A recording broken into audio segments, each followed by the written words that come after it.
नमः शिवाय।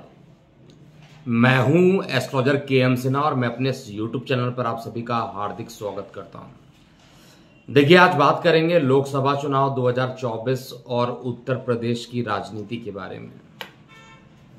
उत्तर प्रदेश में अगर आपको याद होगा 80 सीट है, सबसे बड़ी लोकसभा सीट है और ये कहा जाता है कि अगर आपको लोकसभा चुनाव जीतना है और प्रधानमंत्री बनना है तो आपको मैक्सिमम सीट जीतना पड़ेगा उत्तर प्रदेश से। सबसे बड़ी लोकसभा सीटें उत्तर प्रदेश में ही हैं। चुनाव जो होंगे इस वर्ष में मार्च अप्रैल के आसपास चुनाव हो जाएंगे। मई के आसपास रिजल्ट भी निकल जाएगा। मई में कुछ मेजर चेंजेस भी हो रहे हैं, जैसे देवगुरु बृहस्पति अपना राशि परिवर्तन 1 मई को करने वाले हैं और मेजर ट्रांजिट में ना ही इस वर्ष राहु का राशि परिवर्तन होगा, ना ही केतु का, ना ही शनि का राशि परिवर्तन होगा। और बृहस्पति देवता का गोचर जो चल रहा है वो कितना मदद देगा सभी को, इसमें पिछले बार जो महागठबंधन बना था जिसमें बहुत सारे विरोधी दल मिलकर चुनाव लड़े थे, लेकिन फिर भी उनका हश्र क्या हुआ आपको पता होगा। एक बात और मैं यहां पर बताना चाहता हूं, निष्पक्ष गणना कर रहा हूं और इस गणना में माननीय योगी जी का और साथ में अखिलेश यादव जी की कुंडली का भी अध्ययन कर रहा हूं। अभी गठबंधन को लेकर बहुत सारे पेंच फंसे हुए उत्तर प्रदेश को लेकर कि वहां पर बहुजन समाजवादी पार्टी जैसे पिछले बार महागठबंधन में शामिल हुई थी और वोट प्रतिशत भी ज़्यादा उनको मिला था, लेकिन रिजल्ट क्या रहा था आप लोगों को पता होगा। और इस बार 80 सीटों में कितनी सीटें आ सकती हैं ये तो चुनाव की डेट घोषित होने के बाद ही पता चलेगा। लेकिन कुछ इंपॉर्टेंट ऐसी चीजें हैं जो मैं डंके के चोट पर यहां पर बता रहा हूं और इस वीडियो को सेव करके रखिएगा। रीजन है कि जिस समय चुनाव होंगे, जिस समय चुनाव के परिणाम आएंगे, उस समय बृहस्पति देव का राशि परिवर्तन वृषभ में चला जाएगा और वृषभ हमारे देश की लगन कुंडली बनती है। उत्तर प्रदेश में अगर हम बात करें तो समाजवादी पार्टी, बहुजन समाजवादी पार्टी और भारतीय जनता पार्टी, ये मुख्य पार्टी, इन 3 पार्टी को ही देखा जाता है। तो मैंने एनालिसिस किया है बसपा की कुंडली का, मैंने एनालिसिस किया है समाजवादी पार्टी कुंडली का और भारतीय जनता पार्टी, जिसमें से योगी आदित्यनाथ जी की कुंडली और साथ में अखिलेश यादव जी की कुंडली, दोनों ही कुंडली मेरे पास है। और मैं आपको ये बता देता हूँ एनालिसिस करने पर क्या चीज़ें निकल के आई हैं। आपको याद होगा 2018 में जब चुनाव चल रहे थे, 2018 में चुनाव चल रहे थे, 2019 में इलेक्शंस हुए, उसके बाद 2022 में जो चुनाव हुआ, उन सभी इलेक्शंस में मैं एक चीज़ बड़ी कंफर्म था कि भारतीय जनता पार्टी उत्तर प्रदेश में 240 से 270 सीटें, विधानसभा की जो सीटें होती हैं उसमें मैंने बोला था 240 से 270 सीटें विधानसभा में ये जीत कर आ रहे हैं और योगी सरकार ही वापस आएगी, ये मेरा डंके के चोट पे प्रेडिक्शन था। और आपको अगर याद होगा तो कमेंट सेक्शन में लिखिएगा, मैंने बोला था प्रेडिक्शन गलत तो यूट्यूब चैनल बंद कर दूंगा, प्रेडिक्शन गलत तो राजनीतिक भविष्यवाणी छोड़ दूंगा। ये डंके के चोट वाली भविष्यवाणी थी और ये भविष्यवाणी इसलिए सही हुई क्योंकि बर्थ डिटेल भी एग्जैक्ट था मेरे पास, इसलिए डंके के चोट पर ऐसी बातें की गई थी। जब आपके पास बर्थ डिटेल परफेक्ट रहता है, कई बार क्या होता है गूगल हम करते हैं और फिर बायोग्राफी निकालना पड़ता है, नहीं तो सूर्य कुंडली, चंद्र कुंडली के आधार पर, वैसे भी अगर बर्थ डिटेल गलत होगा तो सूर्य की पोजीशन भी चेंज हो जाएगी, इसलिए वहां पर कई बार क्या होता है प्रेडिक्शन गलत होते हैं। विशेष रूप से जो छोटी पार्टियां होती हैं जिनका बर्थ डिटेल और उनके जो प्रमुख नेता होते हैं उनका बर्थ डिटेल बहुत जगह पर मेंशन नहीं होता है। योगी आदित्यनाथ जी के नेतृत्व में कहा जाए तो ऑलरेडी उत्तर प्रदेश सरकार चल रही है और यहाँ पर केतु की जो महादशा है वो माननीय योगी जी की समाप्त हो रही है। 21 फरवरी 2024 को योगी जी की केतु की महादशा समाप्त हो रही है। केतु की महादशा एग्जैक्टली पैरेलल में चल रही है, जहां पर अखिलेश यादव जी की भी कुंडली में केतु की महादशा है और वहीं पर योगी आदित्यनाथ जी की कुंडली में भी केतु की महादशा है। लेकिन जैसे ही केतु की महादशा प्रारंभ हुई थी वहीं पर सत्ता छिन गया था। किसका छिना था? अखिलेश यादव का। और सत्ता मिला किसको? योगी आदित्यनाथ जी को।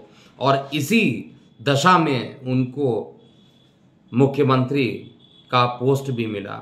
और इस समय उत्तर प्रदेश की बात किया जाए तो न्याय व्यवस्था और हर तरीके का जो कार्य है बेहद सुचारू रूप से चलता हुआ दिखाई दे रहा है। और एक आम आदमी को क्या चाहिए? एक आम आदमी को यही चाहिए कि उसका परिवार आराम से रहे और गुंडागर्दी बंद हो, न्यायिक प्रक्रिया जो है वो सुचारू रूप से चालू रहे। और ये सभी कुछ योगी आदित्यनाथ जी के शासन में आपने देखा होगा। गलत हो तो कमेंट सेक्शन में ज़रूर बताइएगा। लेकिन अभी हम बात करने वाले हैं वर्ष 2024 में जो लोकसभा चुनाव आएंगे उसमें 80 सीटों में कितनी सीटें आ सकती हैं। मेजर जो टर्निंग पॉइंट होने वाला है वो योगी जी की कुंडली में शुक्र प्रवेश करने वाले हैं। शुक्र एकादश भाव में जाकर बैठे हैं, मंगल योग कारक मंगल के साथ बैठे हैं, वक्री बृहस्पति से दृष्ट हैं। और साथ में अगर कहा जाए अखिलेश यादव की कुंडली में भी शुक्र की महादशा स्टार्ट हो रही है और शुक्र बुध के साथ है, वो भी एकादश भाव में जाकर बैठा है और वो भी बृहस्पति से दृष्ट है। लेकिन कैसे बृहस्पति से दृष्ट है? ऐसा बृहस्पति जो नीच का है, ऐसा बृहस्पति जो इनका नेचर आपके लग्नेश से ही तात्कालिक शत्रुता में भी है और साथ में लगन में भी आपका जो बुध होता है बृहस्पति को न्यूट्रल मानता है। तो ओवरऑल मैं कहूँगा नीच के बृहस्पति की दृष्टि पड़ना और वो भी लग्नेश पर बहुत अच्छा नहीं है। हालांकि शुभ ग्रह शुक्र की दशा चलेगी, वो तो शुभ ग्रह शुक्र की दशा योगी जी की भी कुंडली में चलने वाली है। और ये शुक्र की दशा योगी जी के लिए कैसी रहेगी? देखिए, शुक्र की दशा सामान्यतः जब सिंह लग्न की कुंडली होती है तो उसमें खराब रहती है, लेकिन एकादश भाव में किसी भी ग्रह को बहुत अच्छा रिजल्ट, बहुत खराब रिजल्ट कहा जाए तो नहीं मिलता है। एकादश भाव एक ऐसा भाव होता है जिसमें किसी भी ग्रह को दोष नहीं लगता है और अगर जो भी ग्रह योग कारक के साथ बैठ जाते हैं उनका प्रभाव भी बहुत अच्छा देखने को मिलता है। सबसे बेस्ट पार्ट क्या है कि ये जो गोचर चल रहा है इसमें दशम भाव में बृहस्पति देव आ जाएंगे। दशम भाव में लगन से दशम भाव में बृहस्पति देव आना और साथ में पंचम त्रिकोण के मालिक होकर दशम भाव में जाकर बैठना बेहद अच्छा परिणाम देने वाला रहेगा। जिस समय चुनाव होंगे, क्योंकि अभी तो सूर्य देव मकर संक्रांति के दिन आपके मकर राशि में जाएंगे, फिर कुंभ संक्रांति होगा जो कि फरवरी में होगा, फिर मीन संक्रांति होगा जो कि मार्च में होगा। यानी जो रिजल्ट के समय जो सूर्य देवता रहेंगे वो लगन से दशम भाव में रहेंगे और लगन से दशम भाव में सूर्य का बैठना काफ़ी अच्छा है, क्योंकि दशम भाव में सूर्य देवता खुद दिशा बली हो जाते हैं। इसके विपरीत बाकी चीज़ों को मैं देखूं, क्योंकि कांग्रेस की कुंडली वैसे ही खराब चल रही है और उनका जो सोच है वो भी सनातन धर्म के खिलाफ चल रहा है। आप खुद देखिए राम मंदिर के निमंत्रण पर किस तरीके से विपक्षी दल, मैं विपक्षी दल की बात करूं तो समाजवादी पार्टी भी नहीं जाना चाह रही है, ना ही कांग्रेस जा रही है। इसका मतलब है कहीं ना कहीं पर ये एक धर्म, यानी धर्म गुरु किसे कहते हैं आप ही मुझे बताइए।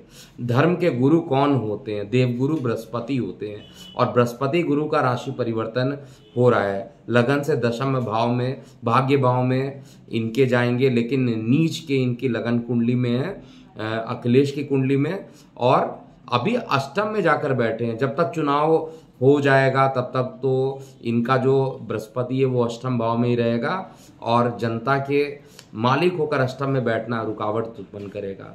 आप खुद सोचिए, कन्या लग्न की कुंडली हो, दशमेश चतुर्थेश जो जनता का स्थान है वो वहां पर उसका मालिक देवगुरु बृहस्पति बनते हैं और वो खुद अष्टम में गोचर करेंगे। 1 मई के बाद उनका राशि परिवर्तन होगा, और राशि परिवर्तन के बाद भी डिग्री वाइज कैपेबिलिटी कितनी होगी, बहुत कम रहेगी, बहुत ज्यादा नहीं रहने वाली। वहीं पर दशम भाव में पंचम त्रिकोण के मालिक का होना बृहस्पति देव साफ इंडिकेट कर रहे हैं, जो धर्म के साथ है उनकी विजय होना यहाँ पर तय है। और मेरी ये डंके के चोट वाली भविष्यवाणी पुनः एक बार यहाँ पर कर रहा हूँ लोकसभा चुनाव को लेकर कि कितनी सीट होंगी ये तो मैं एग्जैक्टली बताऊंगा जब चुनाव के डेट आ जाएंगे, तब मैं गणना करके बताऊंगा क्या रहेगा। लेकिन फिर भी मुझे ऐसा प्रतीत होता है कि पिछले बार जितनी सीट जीती थी उसी सीट के आसपास या उससे ज्यादा सीटें भारतीय जनता पार्टी को या एनडीए गठबंधन को यहां पर मिलने वाली है। इस बार फिर से समाजवादी पार्टी का फ्लॉप शो जो रहेगा वो कंटिन्यू रहने वाला है, और बहुत सारे गठबंधन करने के बाद भी बहुत कुछ पॉजिटिव नहीं कर पाएंगी, और ये दल काफ़ी परेशान भी है। कई लोग तो इस तरीके से जुड़े हुए हैं कि उनका अपना भला हो, देश सेकेंडरी हो, लेकिन जिस तरीके से मोदी और योगी कार्य कर रहे हैं, निष्पक्ष रूप से मैं कहता हूँ यहाँ पर कि दोनों लोगों की कुंडली इस समय अच्छी है, और विशेष रूप से जो शुक्र की महादशा प्रारंभ हो रही है वो माननीय योगी जी के लिए ये एक अच्छी दशा रहेगी, और इसी में ये प्रधानमंत्री बनने का जो स्वप्न है,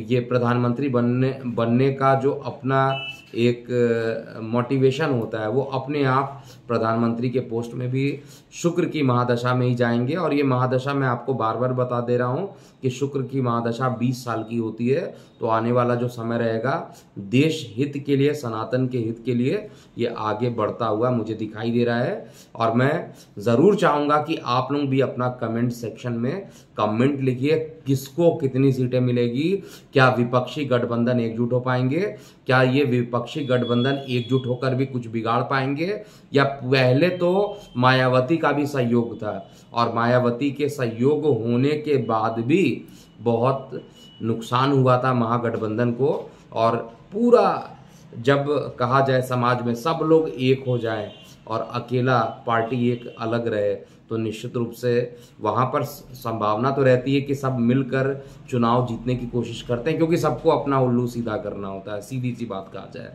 ज्योतिषीय रूप से मैं यही कह रहा हूँ कि आने वाला जो समय है, जिस समय चुनाव के परिणाम होंगे, उस समय गोचर बड़ी परफेक्ट रहेगा। मतलब भारतीय जनता पार्टी की कुंडली के लिए भी अच्छा रहेगा और योगी आदित्यनाथ जी की कुंडली के लिए भी अच्छा रहेगा। हालांकि मुख्यमंत्री का चुनाव नहीं है, मैं बता दूं, ये तो लोकसभा चुनाव है, और लोकसभा चुनाव है तो यहाँ पर लोकसभा की जो भी सीटें हैं फिर भी भारतीय जनता पार्टी की ही आगे बढ़ते हुए मुझे दिखाई दे रही है। नेतृत्व जो रहेगा, भले ही मुख्यमंत्री हैं, लेकिन जहाँ के भी मुख्यमंत्री हैं वो लोकसभा चुनाव में अपना कंट्रीब्यूशन तो करते हैं। जनता जो है वो मुख्यमंत्री का जो वर्क होता है उसका कहीं ना कहीं रिफ्लेक्शन लोकसभा में भी दिखाई देता है। लोकसभा में लोग अलग जगह पे जाते हैं, विधानसभा में अलग जाते हैं, ये पता है, लेकिन फिर भी रिफ्लेक्शन हमेशा रहता है। तो आप अपनी प्रतिक्रिया जो है कमेंट सेक्शन में लिखिएगा। अभी के लिए इतना ही। मैं हूँ एस्ट्रोलॉजर के एम सिन्हा। ओम नमः शिवाय।